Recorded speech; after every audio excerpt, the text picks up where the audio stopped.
Oke, Assalamualaikum warahmatullahi wabarakatuh. Anak-anak, hari ini Bu Reni mau bahas soal yang sudah Bu Reni bagikan via wali kelas. Ini ada rangkuman dan latihan-latihan soal tema 8 dan tema 9. Hari ini baru Bu Reni sempat untuk pembahasan. Silakan kalian buat yang belum punya atau filenya hilang, nanti Bu Reni kirim kembali ke wali kelas. Mudah-mudahan nanti bisa di-share. Buat yang belum punya, ini sebaiknya di print out saja karena yang Bu Reni bahas via video ya. Oke. Kita ke latihan soal tema 8 tentang yang daur air dan sumber daya alam. Ini bisa jadi nanti keluar di soal ulangan atau UKK atau PAT. Oke, soal yang nomor 1 dari yang ini nih. Oke ya, yang ada di layar words juga dilihat. Pada proses daur air laut menguap di siang hari membentuk awan. Nomor 2, urutan daur air yang paling tepat adalah, tadi nomor 1 jawabannya A, awan. Nomor 2 jawabannya urutan daur air yang paling tepat yaitu B, evaporasi, kondensasi, presipitasi, dan infiltrasi. Untuk soal nomor 3, akibat yang ditimbulkan jika pada tahapan nomor 4 terganggu akibat adanya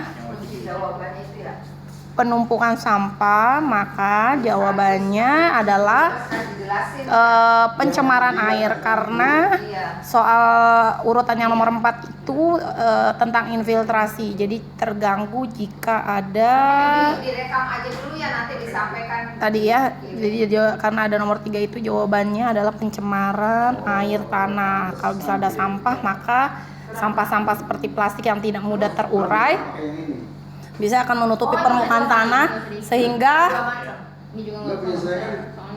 sulit untuk air terserap karena terhalang oleh sampah. Yang keempat, aktivitas manusia yang dapat menghambat daur air adalah membuka hutan menjadi pemukiman. Saat ini terjadi, hampir mayoritas hutan-hutan yang ada di Indonesia beralih fungsi menjadi pemukiman, industri, bahkan ada beberapa hutan yang berubah fungsi menjadi perkebunan kelapa sawit. Seperti yang kalian ketahui bahwa kelapa sawit ini salah satu sumber daya alam yang merupakan sumber daya yang bisa dijadikan untuk biodiesel. Soal nomor 5, akibat yang terjadi jika peristiwa yang bertanda X itu adalah proses daur air, yaitu penguapan atau evaporasi, terganggu karena adanya, jawabannya bisa kalian lihat, jawabannya yang benar adalah C, adanya tumpahan minyak.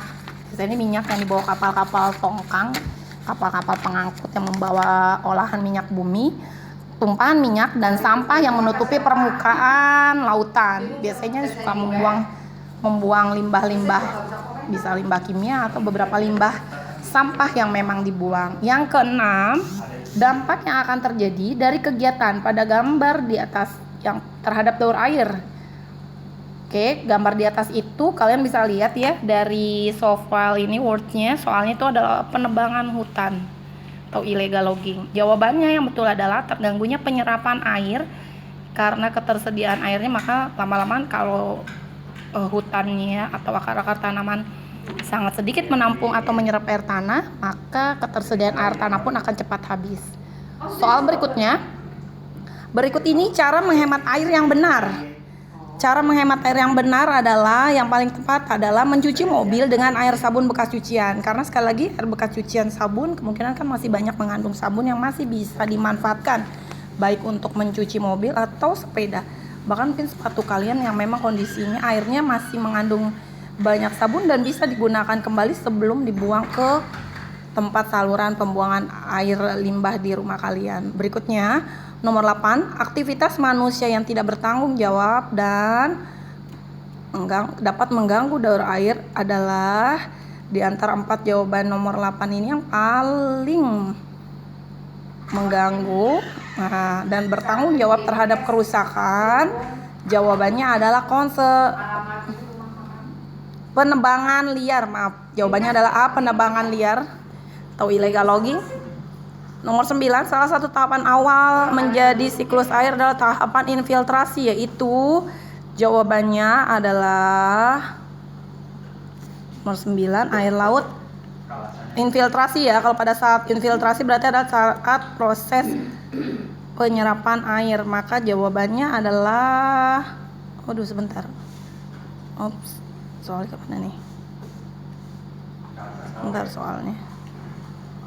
soalnya tertarik ke atas.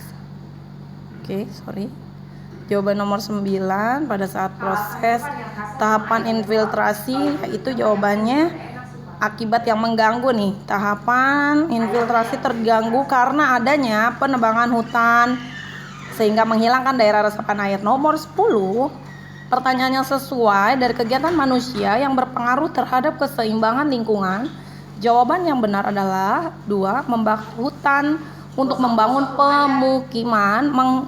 Akibatnya apa? Pengaruhnya? Jawabannya adalah B, menghilangkan daerah hijau untuk meresap air. Selanjutnya B2, jawabannya B2 ya. Soal selanjutnya adalah tentang soal tema 8 daur air yang isian. Jelaskan pada gambar di bawah ini apa yang dimasukkan daur air. Daur air itu proses turunnya air dari atmosfer ke bawah ke daratan dan ke perairan menuju bumi. Lalu nanti air yang dari bumi akan kembali lagi ke atas menuju atmosfer. Maka disebut daur air karena jadi terjadi perputaran air terus menerus yang Allah berikan. Kalau tidak ada daur air maka otomatis ketersediaan air tanah, air yang bisa diminum oleh manusia itu bisa terganggu. Maka Allah berikan salah satunya melalui ketersediaan air yang ada di bumi melalui proses daur air. Yaitu berarti Allah menyayangi makhluk-makhluk bumi. Karena air adalah unsur vital yang dibutuhkan oleh makhluk hidup baik hewan, tumbuhan, dan manusia. Soal nomor 2, apakah yang dimaksud dengan sumber daya alam yang dapat diperbarui dan sumber daya alam yang tidak dapat diperbarui, dan berikan masing-masing 2 contohnya. Untuk sumber daya alam yang dapat diperbarui adalah sumber daya alam yang masih dapat bisa diolah dan tidak akan habis. Contohnya bisa hewan, tumbuhan, sinar matahari, udara, tanah. Sedangkan kalau sumber daya alam yang tidak dapat diperbarui atau yang tidak lama-kelamaan bisa habis karena memang sumbernya jika digunakan secara terus-menerus maka sumbernya akan habis. Maka kita butuh energi alternatif untuk menggantikan sumber-sumber energi yang berasal dari sumber daya alam yang tidak dapat diperbarui. Contohnya apa? Contohnya adalah biasanya bahan-bahan tambang seperti batu bara dan minyak bumi. Soal selanjutnya adalah lengkapi tabel di bawah ini. Jenis sumber daya alamnya kelautan. Hasil yang diambil biasanya bisa ikan, mutiara untuk makanan dan perhiasan. Kalau kehutanan biasanya diambil bisa pohon-pohonan. Terus itu juga sumber makanan ya, sumber makanan untuk hewan dan manusia. Kalau pertambangan ini biasanya bahan-bahan tambang yang terutama kalau manusia yang digunakan biasanya bahan tambang ini banyak ya, mulai dari logam, terus bahan tambang seperti BBM, minyak bumi, lalu ada batu bara, kegunaannya untuk bahan bakar. Bisa juga kalau untuk batu bara itu bahan pembangkit listrik tenaga uap yang digunakan untuk menghasilkan listrik. Kalau untuk minyak bumi tentunya kita tahu hampir keseluruhan olahan minyak bumi bisa dimanfaatkan. Yang kalian ketahui minyak bumi mungkin selama ini menghasilkan menjadi bensin, solar yang biasa kita gunakan untuk kendaraan bermotor. Tapi sesungguhnya bahan tambang seperti minyak bumi yang kita kenal biasa diambil dari lepas pantai ini banyak sekali fungsinya. Ampas hasil filtrasi dari minyak bumi yaitu aspal bisa jadi bahan untuk pelapis jalan. Untuk parafin hasil olahan minyak bumi yang lainnya bisa digunakan untuk bahan baku pembuatan lilin. Ada juga vaselin yang kalian kenal, vaselin itu bisa digunakan untuk bahan baku oli. Berikutnya ada kerosin. Nama lain kerosin kalau kalian mungkin kurang familiar. Nama lain kerosin adalah minyak tanah. Minyak tanah juga salah satu bahan bakar yang digunakan untuk kompor-kompor minyak tanah. Lalu ada aspal, oli, bensin, kerosin. Selain tadi solar, ada bensin lah ya yang terkenal mungkin kalian tahu. Untuk pertanian ini banyak, bisa padi. Biasanya kita tahu ya padi untuk sumber makanan pokok masyarakat Indonesia dan beberapa negara Asia lainnya. Kalau untuk perkebunan ini banyak, bisa teh, kopi, jagung, itu juga sekali lagi sumber makanan buat manusia. Berikutnya, tuliskan 3 cara aktivitas manusia yang dapat mengubah permukaan bumi. Ini biasanya aktivitas yang dilakukan oleh manusia mengakibatkan wajah bumi kita umumnya menjadi berubah, baik secara ekologi maupun biasanya secara penampakan alam. Ketika dipoto dari atas, topografinya pun akan berubah. Maka seperti biasanya kerusakan yang ditimbulkan dari usaha manusia untuk mengubah permukaan bumi itu menimbulkan dampak lingkungan. Contoh, perluasan lahan pertanian atau pemukiman biasanya merusak hutan. Kedua, aktivitas manusia lagi yang mengubah permukaan bumi. Bangunan-bangunan yang ada saat ini seperti rumah, kantor, jembatan dan yang lainnya itu pasti asalnya dari mengambil wilayah atau lokasi dari tanah-tanah kosong atau daerah-daerah yang sudah sebelumnya memang tidak ada bangunan, ya dibangun kembali, jadi mengubah kembali lagi topografi permukaan bumi. Lalu itu kalau dari aktivitas manusia. Bagaimana dengan aktivitas alam? Bisa jadi juga mengubah permukaan bumi. Asal kalian tahu ya, benua-benua yang ada di bumi kita ini ada beberapa yang mungkin awalnya bersatu, tapi karena ada bencana baik tsunami atau beberapa bencana gunung meletus dan yang lainnya itu mengubah peta daratan dan perairan yang ada di Indonesia. Kalian mungkin pernah baca satu literatur akibat dari tsunami Aceh 2004 ya, 2006 ya, tsunami Aceh 2004 ya kalau nggak salah. 2004 itu menyebabkan beberapa pulau-pulau yang ada di wilayah Aceh itu tenggelam. Jadi memang salah satu yang dapat mengubah permukaan bumi, salah satunya yaitu adanya bencana alam. Selain tadi 3 aktivitas manusia, ada lagi sebenarnya hampir seperti kata ada dalam Al-Quran ya, di surat Ar-Rum ayat 40, terjadi kerusakan di daratan dan di lautan karena ulah manusia. Itu udah jelas di Al-Quran bahwa yang merubah permukaan bumi, aktivitas manusia lah yang paling bertanggung jawab selain proses alam itu sendiri. Tapi memang hampir kerusakan terumbu karang oleh manusia karena dengan mengambil ikan dengan bom, terus juga melempar jangkarnya juga sembarangan ketika untuk kapal berlabuh, untuk kapal stay di tempat itu pasti kadangkala nggak sadar ketika melempar sahu atau jangkar kena di bawahnya. Lalu juga ada kebakaran hutan, itu juga aktivitas manusia yang secara sadar sebetulnya itu merusak ekosistem hutan. Apalagi dampaknya kerusakan hutan dengan terjadinya melalui proses pembakaran hutan, dampak yang paling terasa adalah polusi udara. Oke, soal berikutnya adalah tuliskan masing-masing 2 cara menjaga sumber daya alam kelautan dan kehutanan. Kalau kelautan sebenarnya asal kita manusia sadar, disiplin untuk boleh menangkap ikan, tapi dengan catatan menangkap ikannya ini dengan cara yang aman. Dengan cara aman apa? Cara amannya adalah tidak menggunakan pukat harimau, atau yang kemarin kalau kalian pernah ikuti beritanya, Bu Susi Pujiastuti itu melarang penggunaan jaring cantrang. Apa sih jaring cantrang? Ini mungkin agak mirip mungkin dengan pukat harimau ya. Jadi jaring cantrang ini memang dampaknya untuk menangkap ikan ya tadi ya, merusak ekologi untuk ikan-ikan yang kecil. Maka kalau dulu Bu Susi Pujiastuti amat sangat tidak setuju penggunaan jaring cantrang untuk menangkap ikan. Selain tadi ya kesadaran masyarakat untuk tidak membuang sampah ke lautan, harusnya sadar seperti itu. Tapi kayaknya untuk Indonesia harus masih disiplin untuk tidak membuang sampah ke lautan. Berikutnya, kadangkala ada kelalaian untuk kapal tongkang yang membawa minyak bumi atau bahan batu bara. Itu kapal-kapalnya kalau kapal tongkang biasanya ada tumpahan minyak bumi yang tercecer, karena dampak sekali lagi kalau ada tumpahan minyak bumi maka itu harus dibuang. Karena sekali lagi minyak dan air tidak akan bersatu, maka minyak yang massa jenisnya lebih rendah atau lebih ringan posisinya ada di atas permukaan air laut, dan itu menutupi permukaan laut sehingga membuat ikan-ikan yang ada di dalam atau di bawah air laut itu kesulitan mendapatkan sinar matahari, oksigennya pun juga terhambat. Maka salah satu untuk memang penanggulangan minyak bumi yang tumpah di permukaan minyak itu memang biasanya harus diambil dengan cara area yang kena tumpahan itu dikasih alat untuk batas supaya wilayah yang terkena minyak itu harus diambil bagian minyaknya. Berikutnya kalau untuk menjaga hutan Indonesia ini juga banyak sekali caranya. Salah satu yang dilakukan adalah pembuatan hutan-hutan lindung, di mana hutan lindung ini adalah hutan yang dilindungi. Jika ada yang merusak atau mengambil secara ilegal, bahwa biasanya kena sanksi hukum.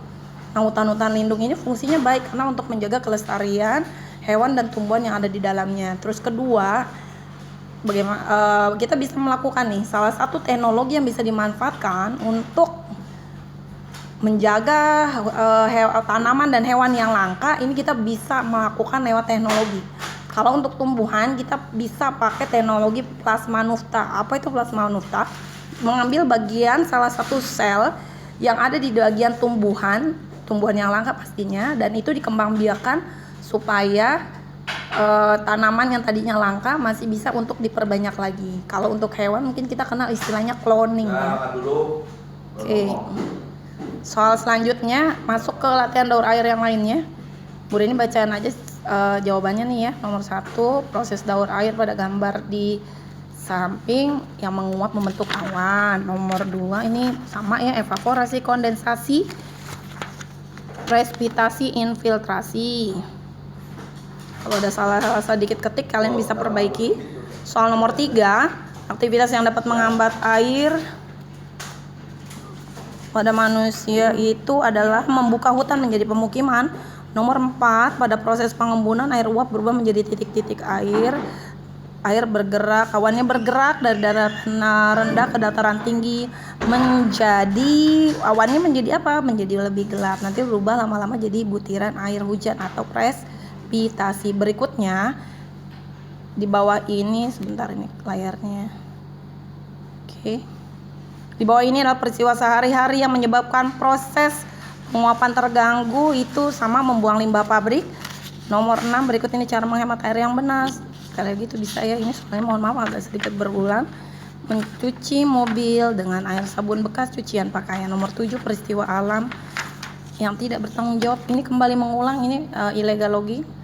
Lanjut, bencana alam yang dapat dicegah. Nah, sekali lagi bencana alam itu sebetulnya tidak semua dari aktivitas alam. Ada beberapa bencana alam yang memang ditimbulkan oleh perilaku manusia. Balik lagi ya, surat Ar-Rum ayat 40.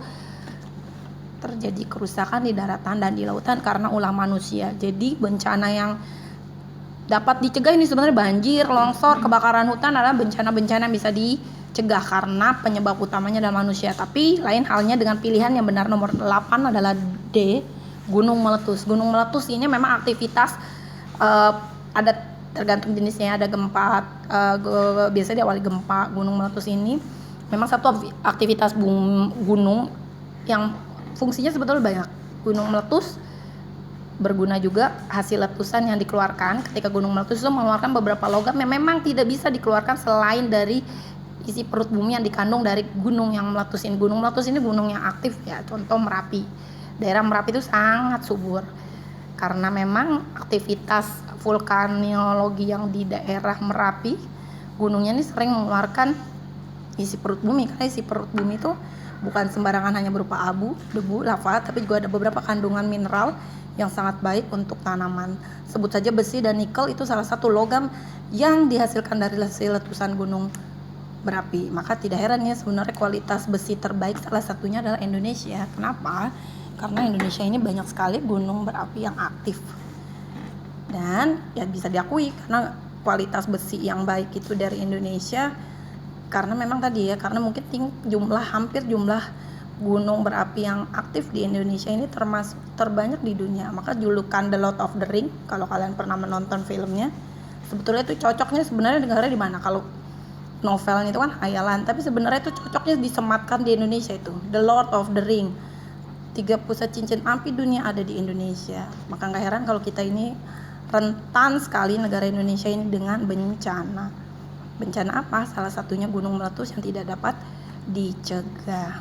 Selanjutnya nomor 9, Cara yang tepat untuk menghindari longsor pada daerah perbukitan ini bisa dilakukan dengan cara sistem penanaman itu bisa dijawab B, sengkedan atau lahan miring. Itu bisa mengurangi laju kecepatan air. Jikalau daerah yang memang posisi lahannya miring tidak ditanami tanaman, itu sangat riskan untuk terjadinya longsor. Nomor 10, bencana abrasi erosi air laut dapat dicegah dengan cara apa? Menanam mangrove. Mangrove ini bisa tanaman bakau, bisa si api-api. Ada beberapa jenis tanaman mangrove di sana yang fungsinya bisa untuk menahan arus air laut sampai dengan cepat ke daratan. Paling tidak ketika ada arus ombak pantai yang masuk bisa tertahan terlebih dahulu oleh mangrove. Dan jangan salah, kemarin dulu di Indonesia yang sempat mengalami tsunami besar di Aceh, ada wilayah beberapa daerah yang memang mangrove-nya masih terjaga dengan baik. Dampak yang terjadi dari tsunami di wilayah yang dilalui tsunami, padahal sama-sama dilalui tsunami, tapi hasilnya daerah yang pantai atau lautnya itu masih terdapat mangrove, dampak kerusakan ekologinya tidak separah daerah-daerah yang pantainya kosong. Berikutnya nomor 11, sumber daya alam yang dapat diperbarui. Ini bisa jawabannya B, mutiara dari kerang, air, tanah, dan hewan. Berikutnya yang menjodohkan membuang sampah sembarangan dan hilangnya daerah resapan air.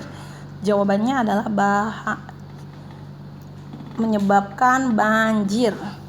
Untuk sisa api unggun di hutan bisa menyebabkan, tadi jawabannya nomor 11D, sisa api unggun di hutan bisa menyebabkan kebakaran hutan. Jawabannya C. Untuk proses turunnya hujan, itu B, presipitasi. Bahan pembuat minyak goreng dari kelapa sawit. Jawabannya E. Untuk biji jarak dan kemiri, nah ini adalah salah satu bioteknologi, bisa menjadi biodiesel. Jawabannya adalah A. Untuk nomor 16, menggunakan energi alternatif dan mencari sumber baru, itu salah satu. Untuk F, menjaga ketersediaan sumber daya alam di Indonesia. Terakhir, soal terakhir nih, latihan soal 9 sebelum Bu Guru makan siang. Bu Guru bahas dulu karena kalian sudah punya soalnya kan. Oke, gambar nomor 1 di bawah ini kelompok yang merupakan zat tunggal. Soalnya ini mungkin zat tunggal aja ya. Jawabannya zat tunggal.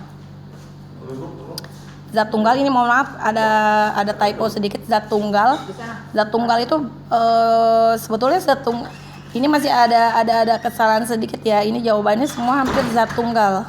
Karena yang udah terlanjur udah kalian pegang, ini sebenarnya yang di bawah ini air ini masuknya zat tunggal. Zat tunggal itu ada gabungan beberapa unsur, ada yang terdiri dari satu unsur. Untuk air ini masuknya senyawa, jadi termasuk zat tunggal.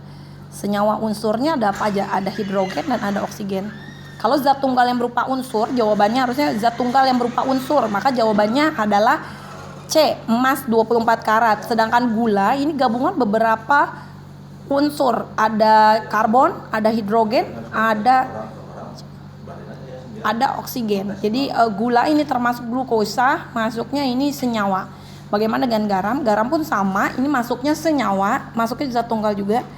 Jadi untuk soal ini ada kesalahan sedikit kalimatnya dan sebenarnya pilihan jawabannya ya. Jadi yang tampil di soal itu semuanya zat tunggal, harusnya kecuali. Jadi nanti soalnya ini agak dikoreksi sedikit ya. Soal yang ada di bawah ini semuanya zat tunggal kecuali air itu dimasukkan oleh garam. Nah, kalau air ditambahkan garam atau gula menjadi campuran. Nomor 2, jadi nomor 1 itu ada kesalahan. Nomor 2, campuran homogen yang sangat baik. Dan campuran homogen ini ketika dia sudah dicampur antara beberapa unsur atau senyawa akan sulit dibedakan atau dipisahkan karena biasanya unsur-unsurnya ini saling terlarut sehingga sudah sulit untuk dipisahkan. Ciri-ciri campur homogen yang paling benar adalah campurannya akan terlarut sempurna. Jawabannya D. Untuk nomor 3, nah air itu kan zat pelarut. Kalau airnya sendiri sebenarnya zat tunggal, senyawa H2O. Zat materi di bawah ini yang dapat terlarut sempurna menjadi campuran homogen dengan air ketika dimasukkan adalah garam. Jadi jawabannya C, garam. Nomor 4, untuk Nih ketika amat sakit perut dan diare, membuat cairan tadi larutan oralit ini menjadi obat alternatif untuk sakit perut, dibuat menjadi larutan campuran homogen. Apa aja bahannya untuk membuat larutan olaret sederhana atau obat diare sederhana, yaitu air, gula, dan garam. Jadi jawabannya adalah B. Berikutnya soal selanjutnya yang menunjukkan kelompok campuran heterogen dari pilihan tabel di soal nomor 5, yaitu yang tergolong campuran heterogen ya, air dan serbuk kopi, lalu air dan pasir dan semen. Jadi jawabannya 1 dan 4D. Berikutnya nomor 6, senyawa-senyawa dalam pembentukan sebentar soalnya dalam pembentukan senyawa air atau H2O ada unsur apa aja? Ada unsur hidrogen dan oksigen. Berikutnya jawaban isian, negara Indonesia memiliki banyak sumber daya alam. Salah satunya adalah bahan tambang berupa logam yang banyak ditemukan di Indonesia sebagai bahan perhiasan. Jawabannya bisa emas, bisa perak. Nomor 2, tidak semua zat dapat terlarut dalam air. Oke, yang dapat terlarut dalam air sempurna yaitu sabun. Berikutnya nomor 3, pada kehidupan sehari-hari zat tergolong campuran homogen dan campuran heterogen. Salah satu larutan homogen yang dapat dibuat sehari-hari banyak ya, air gula, air garam, gitu ya. Susu dengan air susu bubuk ya. Nomor 4, Indonesia merupakan negara dengan sumber daya kekayaan alam yang melimpah. Salah satu unsur yang terdapat dalam bahan tambang di Indonesia sebagai bahan pembuat pagar dan listrik, yang bendera dan beberapa bangunan. Bahan yang dimaksud adalah besi. Nomor 5, dalam pembuatan campuran larutan homogen, 2 buah benda padat yang berupa butiran kristal yang mudah terlarut dalam air. Jawabannya adalah bisa gula, bisa garam.